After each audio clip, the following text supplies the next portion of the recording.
नमस्कार मित्रांनो, सुस्वागतम. मुरंबा या मालिकेच्या आजच्या भागामध्ये आता उठणं लावण्यासाठी अक्षय पाटावर बसतो. मालविका अजूनपर्यंत काही आलेली नसते.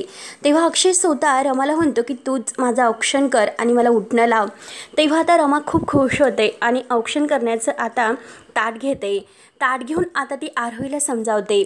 आरोही, हे बघ, हा जो काही टिळा आपण लावतो ना, आपल्या घरातील माया आणि जिव्हाळा कायम राहावा यासाठी आणि सगळ्या काही वाईट गोष्टी आपल्यापासून लांब जाव्यात यासाठी. म्हणून रमा आता अक्षयचं जे काही औक्षण आहे ते औक्षण करते. मस्त त्याला टेळा वगैरे लावते.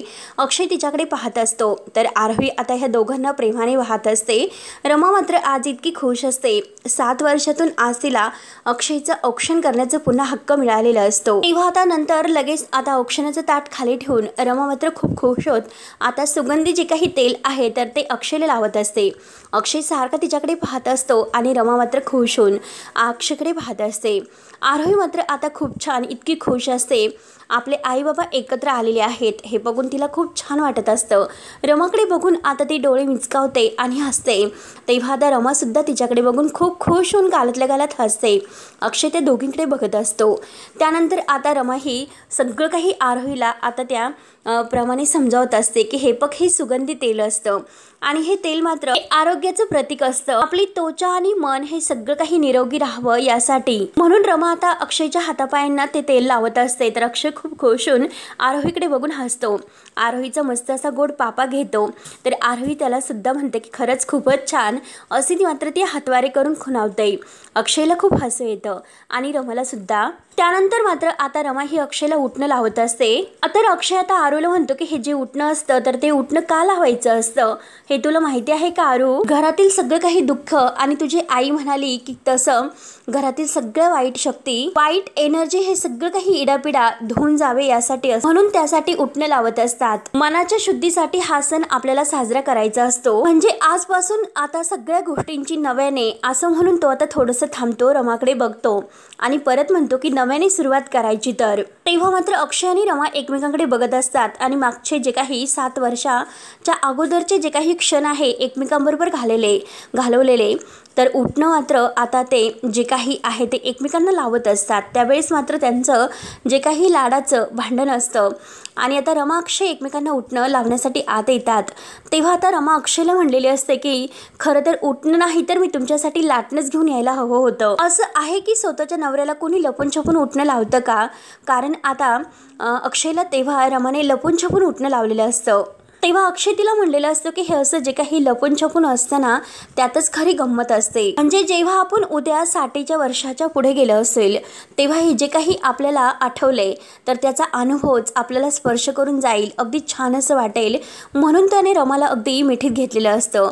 त्या क्षणाची आता या दोघांना सुद्धा आठवण होते. अक्षयला मिठीत घेऊन त्यावेळेस रमाने उठणं लावलेलं असतं. तर अक्षय तिला मिठीत घेत म्हणलेलं असतो की असं नाही, तू मला तर आता उठणं लावते ना तर मला हळद लावते असं वाटतं. असा स्पर्श मला जाणवतो आणि जोपर्यंत आता दिवाळीचं फराळ तू खाणार नाही, मी माझ्या हाताने तुला भरवत नाही, तोपर्यंत मात्र मी तुला फराळ नाही भरवणार. तेव्हा मात्र आता अक्षय अगदी प्रेमाने रेवाला अगदी जेव्हा काही रेवा असते तर आता लपून छपून या दोघांना मात्र हे सर्व करावे लागते. म्हणून आता रमा रुसलेली असते आणि अक्षय तिला गच्चीवर आता ते दिवाळीचं फराळ आपल्या हाताने भरवण्यासाठी येतो. तेव्हा आता रमा खूप लाजते आणि खूप खुश होते. तेव्हाचे क्षण मात्र त्यांना आता आठवत असतात आणि ते सर्व आठवता मात्र आता रमा ही अक्षयला उठणं लावत असते. तेव्हा मात्र रमाला जो काही लाडू त्याने भरवलेला आहे तर तो मात्र दोघांनी आता रमाच्या तोंडातील लाडू एकमेकांनी खाल्लेला असतो. हे क्षण मात्र सुद्धा त्यांना आठवतात. तेव्हा दोघे एकमेकांकडे बघून हसतात. तर आरोही लगेच म्हणते की आई चल आता मला सुद्धा उठणं लावतो. तेव्हा मात्र आता रमा ही या आरोहीचं सुद्धा औक्षण करते. तिला पाया पडायला सांगते. त्यानंतर ती आता आरोहीला सुद्धा प्रेमाने उठणं लावते आणि तेवढ्यात आता आरोहीला खूप असं गुदगुल्या होत असतात. आता मात्र आरोही हसत असते. रमा म्हणते की अगं असं का करते, अगं बघ ना, व्यवस्थित कर ना. म्हणून आता आरोही हसत असते आणि आई गुदगुल्या होतात म्हणून खूप हसते. अक्षयला सुद्धा खूप आता हसू येते. त्यानंतर मात्र जे काही किरीट नावाचं जे फळ असतं ते ताटत असतं. आता आरोही ते उचलते आणि विचारते की आई हे काय असतं ग? त्यावर आता रमा तिला समजावते की अगं हे किरीट असतं. त्याच्यामुळे मात्र निगेटिव्ह जी काही एनर्जी आहे तर ती लांब जाते आणि जी पॉझिटिव्ह एनर्जी आहे तर ती आपल्या जवळ येत असते। याच दिवशी मात्र श्रीकृष्णाने नरकासुर राक्षसाचा वध केला होता, म्हणून आज या दिवसाला नरक चतुर्थी असं म्हणतात आणि त्याचंच हे प्रतीक आहे। तर आणि तेवढ्यात आता इरावती ही मालविकाला तयार करून घेऊन बाहेर येते। आता समोर बघतात तर काय, ह्या दोघींना खूप मोठा एक धक्का बसतो, कारण मालविकाच्या अगोदर मात्र रमाने औक्षण करून उठणं सुद्धा लावलेलं असतं। रमा मात्र किरीटबद्दल आता आरोहीला समजावते की हे फळ आहे तर ते मात्र आपल्या डाव्या पायाच्या अंगठ्याने फोडायचं असतं। आरोही विचारत असते की डाव्या अंगठ्यानेच का फोडायचं। आता मात्र ह्या दोघी बघून शॉक होतात। इरावती हात जोडून आता मालविकाचे पाय धरायला जाते। मालविका आता खूपच अगदी नाराज होते। त्यानंतर आता किरीटबद्दल जे काही कसं फोडायचं असं विचारल्यानंतर अक्षय आरोहीच्या हाताला धरतो आणि चल बाहेर, मी तुला समजावतो। अक्षय आणि आरोही मात्र किरीट फोडण्यासाठी आता उंबऱ्यावर दारात जातात। त्यानंतर आता रमा ही ताट घेऊन आत जाणार, तोच लगेच मालविका आणि इरावती धावतच रमाजवळ येतात। मालविका रागाने आता रमाला विचारते की काय ग, का तू माझी जागा घेतलीस? जे मला करायचे होते ते औक्षण आणि उठणं लावण्याचं काम ते तू का केलंस? तेव्हा आता रमा तिला शांतपणे विचारते की तू आंघोळ केलीस का?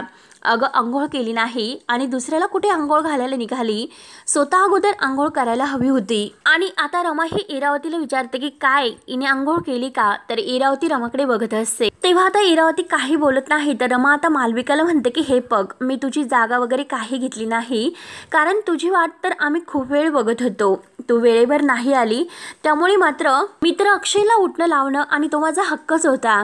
तर मालविका म्हणते की इरावती मॅम, अहो तुम्ही सांगा ह्या रमाला। रमा म्हणते की काय आहे का तुमच्याकडे बोलण्यासाठी काही? आणि हे बघ काय ग मालविका, तू काही न करता बघ, मला शेवटी माझा हक्क मिळालाच। बघ मी तुला म्हटले होते, तुझ्या लक्षात आहे का, हक्क घेण्यासाठी अगोदर जबाबदारी स्वीकारावी लागते आणि तशी कुवत मात्र तुझ्यामध्ये नाही, त्यामुळे तू मात्र हक्काच्या गोष्टी करूच नको। तेव्हा मात्र आता परत रमा म्हणते की अगं तुझी वेळ चुकली आणि यांच्यामुळे तू परत चुकली। तर इरावती वेड्यासारखं हसत असते। मालविकाचा चेहरा मात्र अगदी बघण्यासारखा होतो, तोंड पाडून ती आता उभी असते आणि रमाचं बोलणं ऐकत असते। आणि आता रमा ही मस्त ॲटिट्यूडमध्ये आता लगेच इरावतीला म्हणते की यांची वेळ तर चुकली, कारण यांच्या गोळ्या घ्यायच्या ह्या विसरल्या असतील बहुतेक, असे बोलून आता रमा ही आत जाते। तर इरावतीला आता खूपच राग येतो आणि मालविकाला सुद्धा। इरावती रागानेच म्हणते की ह्या रमाला मी नाही सोडणार, मला म्हणते की वेळ चुकली आणि गोळ्या चुकल्या, आणि आता मात्र तू बघतच राहा की मी सुद्धा तुझी वेळ कशी चुकवते ते। आज मात्र लक्ष्मीपूजनाच्या वेळेस मी तुला असा काही धडा शिकवते की कायम तुझ्या लक्षात राहीलच। आता इरावती मात्र मालविकासोबत अक्षयचं जे काही त्यांचं लक्ष्मीपूजन आहे तर ते करण्याचं ठरवते, परंतु रमा मात्र तेथे सुद्धा आपला हक्क पुन्हा घेणार असते। त्यानंतर आता अक्षय रूममध्ये येतो। फ्रेश होऊन जेव्हा तो बाहेर येतो तर विचार करतो खरं तर ही दिवाळी साजरी करायची नव्हती, परंतु रमामुळे मात्र आता हे सगळं काही होत आहे। तर आणि तेवढ्यात मात्र आता समोर बेडवर त्याला एक कुर्ता काढून ठेवलेलाच असतो आणि तो कुर्ता आज अक्षयला घालायचा असतो। अक्षय बघतो आणि रमाने मात्र आता हा कुर्ता काढून ठेवला बहुतेक माझ्यासाठी, असं तो विचार करतो। आणि हा रंग तर म्हणून अक्षयला मागच्या वेळेचे जे काही आता क्षण आहे ते आठवतात। तेव्हा मात्र आता रमा ही अक्षयसाठी तिने जी साडी घातलेली आहे त्याच रंगाचा कुर्ता मात्र काढून ठेवते। आणि आता तेव्हा आता रमा म्हणलेली असते की हे बघा, आज मात्र आपण सेम रंगाचे कपडे घालूयात, आणि हे बघा मी तुमचं अजिबात ऐकणार नाही, तर माझं ठरलेलं आहे। तेव्हा मात्र आता अक्षयला फार असं हसू आलेलं असतं।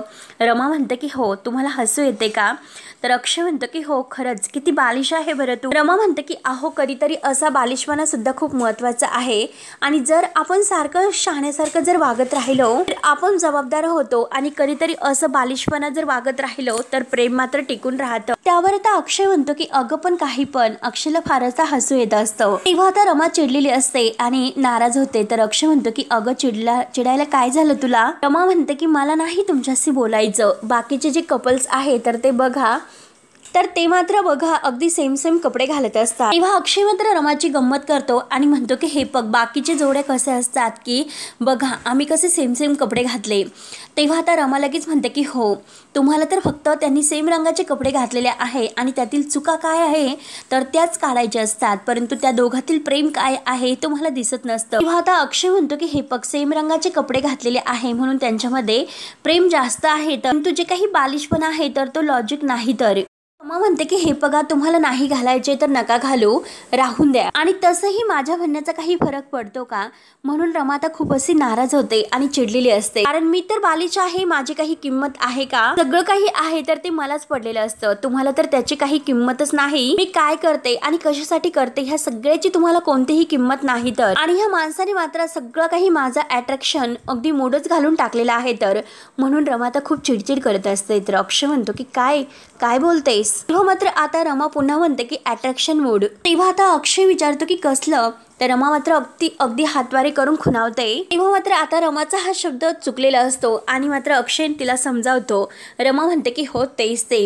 आणि आता ही वेळ आहे का माझा मूड चेंज करण्याची आणि मला इंग्रजी अगदी शिकवण्याची? आता फक्त तुम्ही माझ्या भावना समजून घ्या. मी तुम्हाला इतकं प्रेमाने सांगते की आपण सेम रंगाचे छान असे कपडे घालूयात. ते मात्र तुम्हाला ऐकायचं नाही आणि तुम्हाला फक्त इंग्रजीतील चुका काढायच्या आहेत, त्यामुळे राहून द्या. तुम्हाला जर नसेल कपडे घालायचे तर नका घालू, कारण माझ्या म्हणण्याला काही किंमत नाही आता. तेव्हा आता अक्षय म्हणलेला असतो की अगं तसे नाही, परंतु हे बघ माझ्याकडे तर बघ. रमा म्हणते की मला तुमच्याकडे नाही बघायचं, तुम्हाला जे काही बघायचं असेल ते बघा, परंतु मी मात्र नाही बघणार.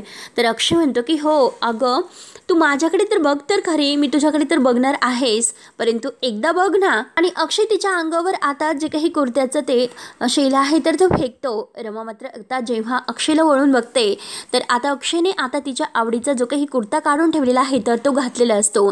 रमाला इतका आनंद होतो. रमा डोळे भरून आता आपल्या अक्षयकडे कौतुकाने पाहत असते. तिला खूप छान वाटतं. अक्षय आता तिच्या जवळ येत असतो.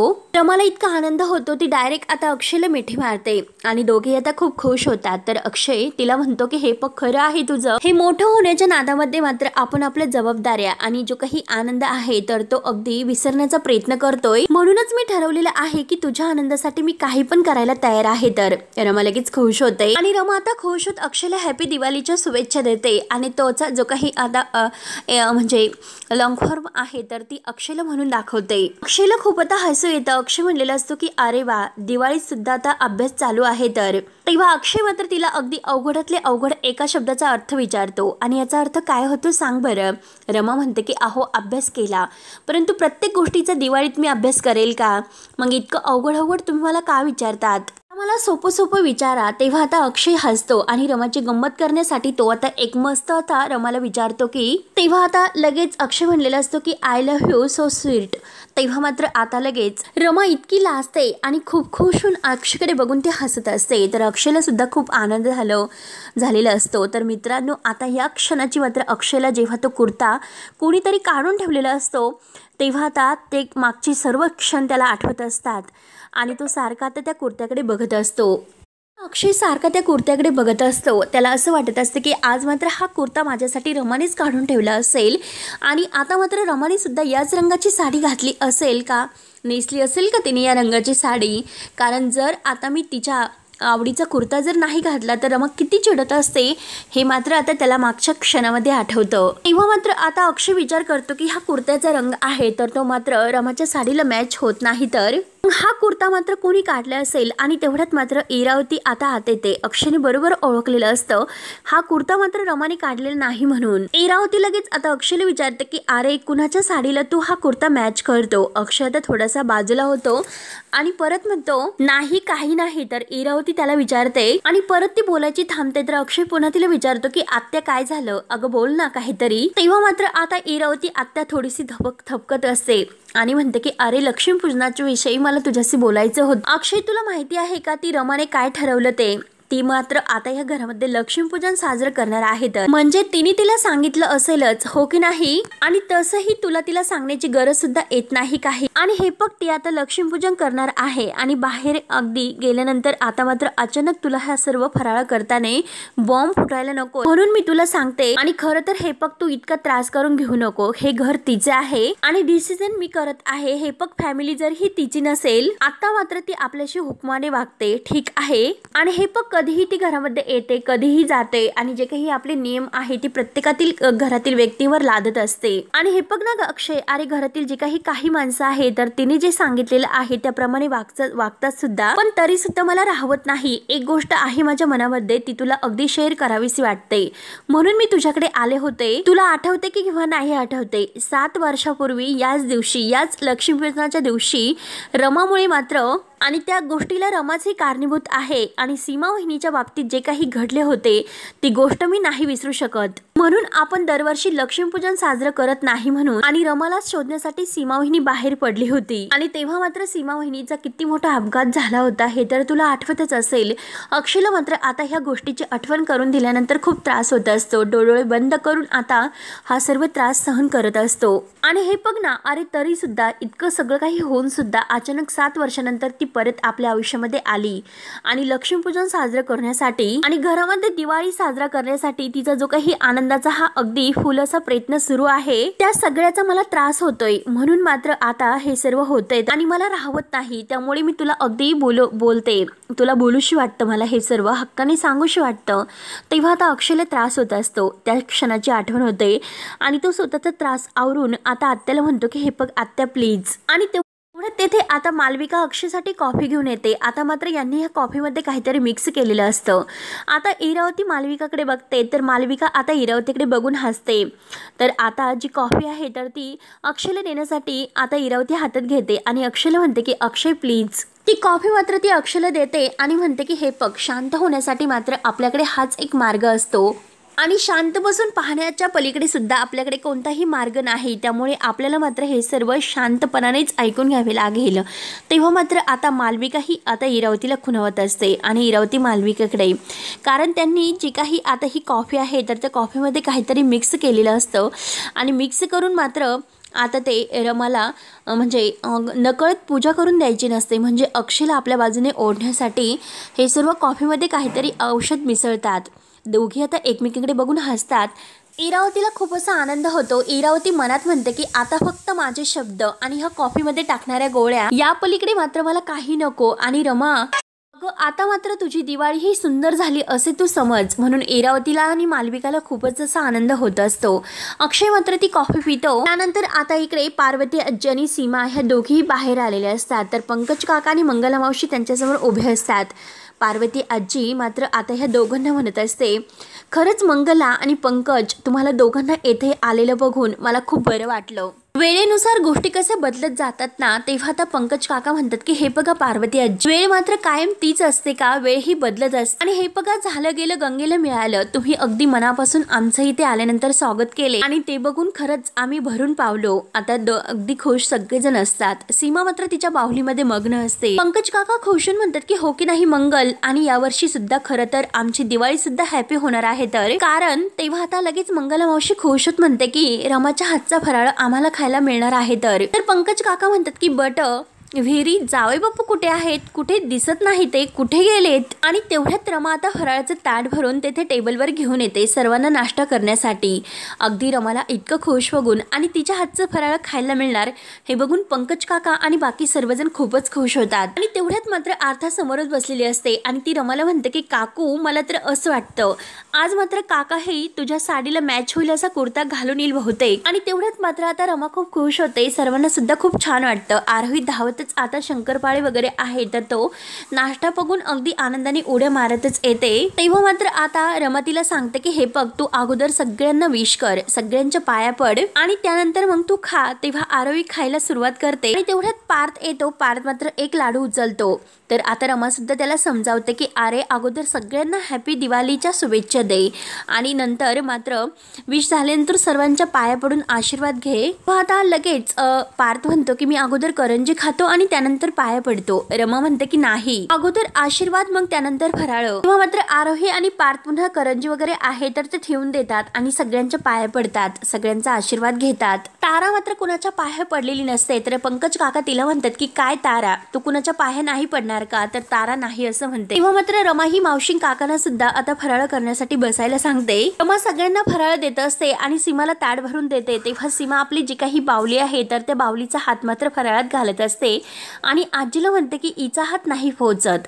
तर आता पार्वती आजी तिला समजावते की अगं सीमा तू तुझ्या हाताने खा। तर सीमा म्हणते की नाही हिला सुद्धा खायचं आहे ना, म्हणून रमा मात्र आता तिच्या हातामध्ये काही फराळाचं देते। तर आता सीमा मात्र आपल्या बाहुलीला भरवत असते। तर पार्वती आजी फराळ खाऊन रमाला म्हणतात की वा रमा, अगं शंकरपाळी तर अगदी खुशखुशीत झालेली आहे। तर रमा आता खुश होत म्हणते की थँक्यू आई आजी। सगळेजण फराळ खातात तर सीमा सुद्धा म्हणते की हो खरंच खूप छान आहे फराळ। रमा मात्र आता त्या दोघींना सुद्धा शुभ दीपावलीच्या शुभेच्छा देते। तर पार्वती आजी सुद्धा रमाला शुभ दीपावली करते आणि सीमा सुद्धा आता शुभ दीपावली असं म्हणते। तर रमा खुश म्हणते की हो आई तुम्हाला सुद्धा शुभ दीपावली। आता मात्र सगळेजण फराळ करत असताना एरावती अक्षयला घेऊन आता तेथे समोर येते। आता मालविका त्याच्या सोबत असते। आता लगेच अक्षय हा रमाकडे बघत असतो आणि रमा अक्षयकडे। तेव्हा मात्र एरावती म्हणते की बघ ना आई अक्षय छान दिसतो आणि सगळेजण फराळ करतात वाट। आता एरावती म्हणते की आई ही चकली आहे तर ती मालविकाने केलेली आहे। तर पार्वती आजी फक्त मान डोलावते। तेव्हा रमा मात्र आता अक्षयकडे बघत असते आणि अक्षय कावराबावरा होत रमाकडे बघतो आणि परत खाली मान घालतो। रमा मात्र आता त्या कुर्त्याकडे बघत असते। तर मित्रांनो शेवटी हा भाग येथे संपतो। पुढील भागामध्ये रमा मात्र आता सगळ्यांसाठी छान असं फराळ देते आणि म्हणते की मला माहिती आहे की तुम्ही गेल्या 7 वर्ष दिवाळी साजरी केलेली नाही, त्यामुळे मला असं वाटतं की आपण यावर्षी। तर लगेच अक्षय मात्र इरावतीकडे बघतो आणि म्हणतो की हे पग आरके मॅडम मला जे काही करायचं असेल ते करा, ते तुमचं घर आहे, आम्ही मात्र तुम्हाला सांगणारे कोण आहोत। तेव्हा मात्र आता रमा म्हणते की नाही होत मी तुम्हाला, पण अक्षय मात्र रमाला काही बोलून देत नाही। तेव्हा मात्र आता लगेच अक्षय म्हणतो की चला ज्याला फराळ करायचं आहे त्याने करा आणि लगेच आता रमाला खूप वाईट वाटतं। रमा आता अक्षयकडे बघत असते। त्यानंतर मात्र इरावती नाश्ता करत करत म्हणत असते की आज मात्र या नाटकाचा अगदी दुसरा अंक तुला संध्याकाळीच बघायला मिळणार आहे। तर म्हणून रमा आता लक्ष्मीपूजनासाठी छान अशी तयार होते। रमा मात्र आता अक्षयला म्हणत असते की हे बघा लक्ष्मीपूजनाच्या दिवशी काय झालं होतं हे मला माहिती आहे आणि जे काही झालं ते माझ्यामुळे आणि जे काही झालं तर त्याचा आईंना त्रास झाला हे सुद्धा मला माहिती आहे। तेव्हा मात्र आता अक्षय रमाकडेच पाहत असतो। तर मित्रांनो आता पुढे काय होईल हे बघण्यासाठी आपल्या चॅनलला नक्की तुम्ही सबस्क्राईब करत राहा। धन्यवाद।